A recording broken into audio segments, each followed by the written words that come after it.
Hello, Frugal Force. Once again, Captain Frugal reporting for duty, and this is another episode of my road rage, as I call it. Evidently, some people liked it, and they said, "Hey, keep doing these." So I'm going to try another one. And what this series once again is me driving and just speaking some things that have been going through my mind. Part of the reason I'm doing this is because I've been trying to keep up with a good amount of videos each week. Excuse me, you hear my GPS there? And keep up the videos, but I just don't have a whole lot of time. I have, on good days, with good weather and good traffic, a little over a 2-hour commute back and forth to work each day. So I'm losing 2 hours a day just for my transportation for work, and that's on a good day. And also, so you hear the GPS. The GPS, I love having GPS on, even if I know where I'm going, because, well, I'm always paying attention. Don't get me wrong there. I am paying attention. I promise you that I wrote. I always believe in paying a lot of attention. Like right now, I'm checking my side mirrors and everything else. But sometimes I tend to, be lost a little bit of thought while driving and focusing just on that, and I'll miss an exit. So, or something like that. So this is going to prevent that. I do that just to prevent that from happening. It keeps me reminded. Like right now, I didn't even realize I didn't even have it set to go where my location is. It was just on. So now I'm going to tell it to go to where I want to go. And anyway, come on, I'm stuck behind a semi that's going slow. I hate when that happens. Come on. Well, anyway, so my today's thought is, I was thinking yesterday a lot about this. I'll put the tweet in the so you can see it there on the screen. There was a person that pretty much said that all art is subjective and created equal, and I responded because I found that tweet through DNC. He retweeted that, and I responded, it sounds like something a crappy artist would say.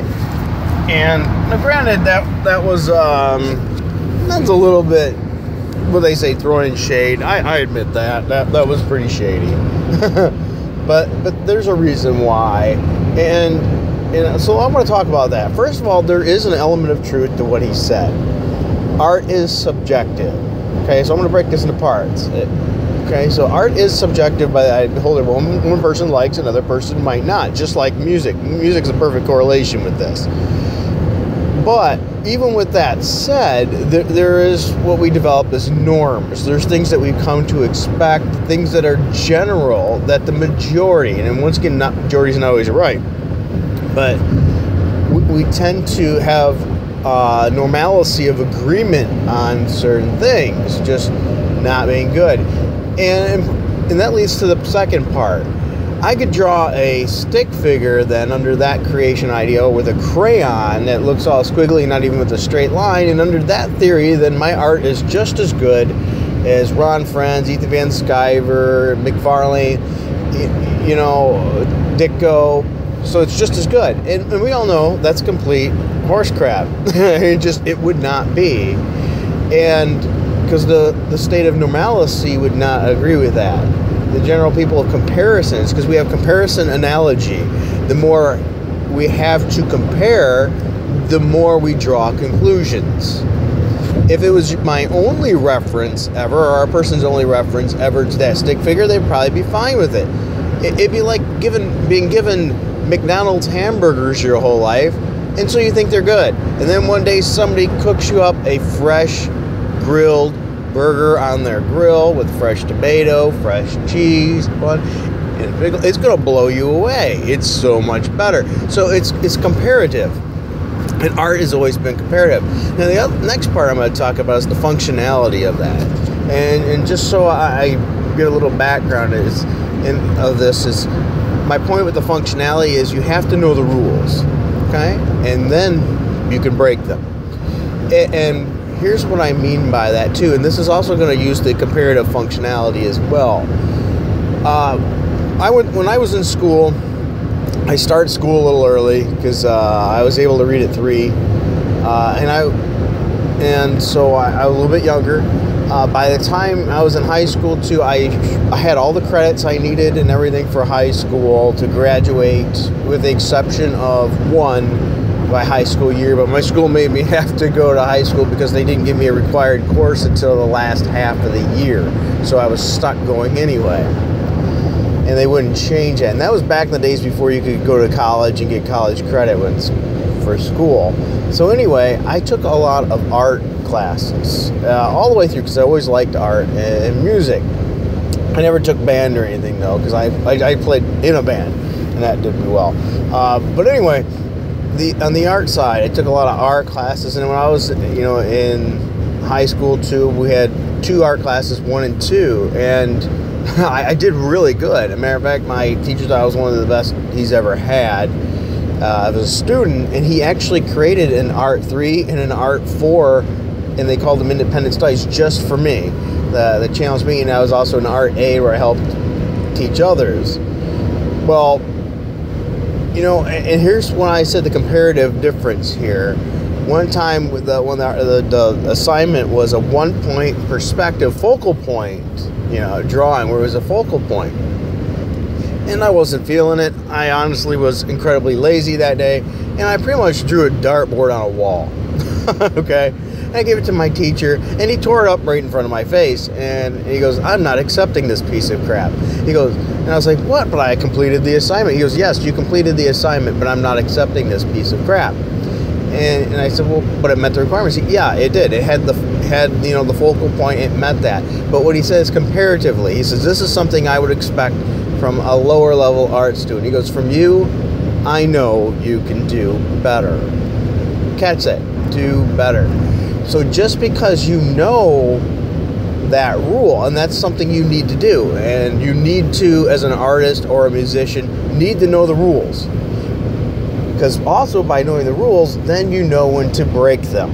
That way you can make things interesting. And I'll give a comparative analysis with another artist that was also absolutely phenomenal that I grew up with. And so anyway, what I mean by that is you can meet the guidelines. That's the bare minimum. But you have to at least have that. So that's step 1. Without knowing the rules, you're probably not going to be very good in the first place. And Ethan Van Sciver's doing videos that are amazing, showing those tools and those skills. So anyway, once you know those tools and skills, then you know when to break them to make things interesting. And I'll give you 2 examples there. I knew another guy, he could technically draw very good. Very good. The sizes, everything was in scale, shape, form, good depth. But the problem is everything he drew was not interesting. There was nothing there that really caught your eye. Sometimes with just knowing the rules, and having an artistic flair, you can just draw something normally very, very, very basic. By the way it was drawn and the perspectives and things, makes it very interesting. Like one time I drew just a Batman very small on a building with the bat signal overhead, and it was an incredibly simplistic drawing. I mean, it was easy as could be with multiple point perspective, but it was eye-catching. But even better yet, I'll give you another example. Whereas I drew the lazy focal point that met all the requirements, one of my peers I've known for a long time, he's a better artist than I ever was too, he drew a focal point picture. And Nerd Wonder will like this because she went off this on the Hulk. He did it off of a nipple. And it was off of a bondaged woman with her arms tied behind her back. Naked woman using her nipple on her breast as the focal point. Now granted it was lewd, okay, and everything, but the picture was done really well. And it actually was really interesting. It had symbolism for things. He wasn't trying to be just a pervert. He was actually being pretty deep with that picture. So there's the thing. It takes, comparative analysis. People do judge things based on what they're used to seeing, and then, in other words, based on what they perceive as well. But then we have to know the rules. Not everything is equal. You can meet the guidelines and the rules, but it's what you do with them and what you do outside of them that matters. That's my opinion. And you might go, what does he know? He never shows us any art. You're right. I don't show you any art. I don't have much. I'm not saying I was ever the greatest. I did get offered a full art scholarship, but I never took it. I didn't think there was money in it. But I sold most of my stuff. The only stuff I had is I shared with another person on Twitter a while back. Mostly stuff that I did like in junior high. I got hurt. And I'm not saying I would ever been good enough anyway. I don't think I would ever been good enough to crank out materials like a comic artist. There's no illusions of grandeur there, okay? Just for the record. But I actually got hurt. I ripped my wrist apart. And that's a whole other story. And I had to relearn how to write all over again. You know, and my handwriting for words and things has never been good in the first place. I've always been a sloppy writer. But I did that not once. I ripped my wrist apart actually twice. So, and the second time I was told I have to be very careful what I do if I ever want to keep my hand. So it's very hard for me to write much at all anymore, and I don't have as much control and things like that. So that makes that kind of thing almost impossible. It didn't do wonders for my music career either. So, you know, it is what it is. But that's my thoughts on that. Oh, come on. I hate when semi-trucks pull in front of you and go 10 miles under the speed limit and you got to wait 5 miles to get around them. Come on. Jeez, oh, Pete. Oh, sorry. Anyway, I digress. That's my views on that art situation. You know, I think he's off the base. I think he's off the mark on that. He's not really being genuine. He's trying to play with people or to cover his own insecurities, whatever it may be. That's my thoughts. Anyway, if you like this video, thanks for hearing me just ramble. Please be sure to hit like and subscribe. Hit that notifications bell, because it really does matter by you guys doing that.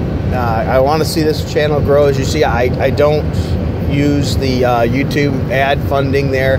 I don't agree with how YouTube treats its creators, so I'm not partaking in that. So I'm just using their space and not giving them money that way. Oh, good, that guy moved. So if you do want to support me, if you want to go in the link below on the info bar, I have a Patreon account. You're not pressured to do that. Just if you feel I'm worth your time, feel free to do that. I much appreciate it. And another way you could really help me if you don't have that financially is just spread the word. You know, tell people on your Twitter and your other social media and stuff. Or, believe it or not, when you actually see somebody and talk to them, say, hey, you mind checking out this YouTuber? I like his stuff. And leave a comment, too. I love chatting with you guys. I do as much as I can. I know I'm not always on social media a whole lot. It's because, once again, lack of time. But I'm on there when I can.